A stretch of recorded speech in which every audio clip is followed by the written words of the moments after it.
That definitely leads me to an interesting question of confidence in children. So from your background and your perspective, what are some ways that parents or even mentors or guides or teachers can help facilitate instilling confidence in children? Or another way to ask that is how does confidence get built in children of the age, let's just say 5 to 11 years old. How do they go about building confidence in themselves at those ages? So I would starting at like the younger age, like around 5, I would say that's why I do a lot of play-based learning is like having confidence in like what they're comfortable in. So having confidence even in as young or as early as play, like just confidently being able to build something or confidently being able to provide in what they like. So if a child likes Legos, like providing them with those Legos and like that they can do it,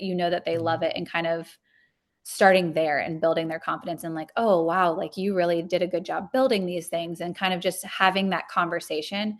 Because when you find, in my experience, I always ask parents like, what is it that your child loves? Or we'll talk about like similars of interests and things when we first start groups, because then from that I want to pull those interests and use that in the activities that I'm providing them so that way it makes the conversations more natural, especially kids that might struggle to start conversations or to continue conversations. If we're pulling from what they already love, then they're Mhm. much more willing to talk about it, and Mhm. it's just an easier conversation for them.